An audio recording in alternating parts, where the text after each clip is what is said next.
10 मुहर्रम का रोज़ा रखना मसनून है, साथ 11 का या 9 का शामिल कर दिया जाए। हुजूर जब तशरीफ़ लाए मदीनातुल मुनव्वरा में तो हुजूर ने देखा कि यहूद रोज़ा रखते थे, तो पूछा तुम रोज़ा क्यों रखते हो?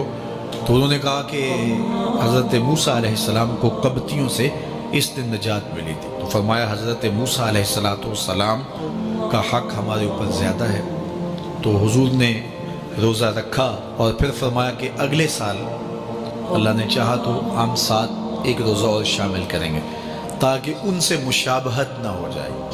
अददी मुशाबहत से भी बचने के लिए हुजूर ने कहा कि हम 2 रखेंगे। तो रोज़ा अगर आशूरे का रखना चाहें तो उसके लिए सुन्नत यह है कि 7 या 9 का शामिल करें या 11 का शामिल करें।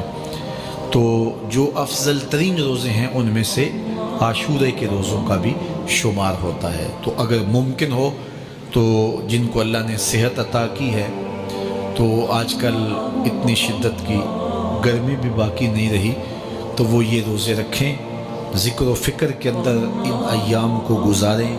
अपने वालिदैन की कब्रों पर, अइज़्ज़ो अक़रबा की कब्रों पर हर जुमे को जाना चाहिए। उसके अलावा भी जब मौका मिले, ये रिवाज जो पैदा हो गया है कि 9 मुहर्रम को या 10 मुहर्रम को मिट्टी डालने के लिए वहाँ कब्रिस्तान में जाया जाता है, ये 8, 10, 15 साल से शुरू हुआ है, जबकि इसकी कोई असल नहीं है।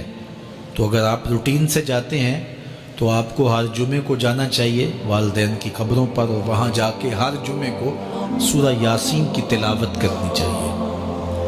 तो साल के बाद सिर्फ 10 मुहर्रम को या 9 मुहर्रम को जाना, ये बहरहाल इस दौर की ईजाद है, ये कोई मसनून नहीं है और ये कोई सुन्नत नहीं है। तो रूटीन से अगर कोई जाने वाला है तो चला जाता है, तो कोई हरज नहीं है। तो बाकी ये बड़े अशरफ अय्याम हैं, बाबरकत अय्याम हैं, और इनको बहुत सारी निस्बतें हासिल हैं।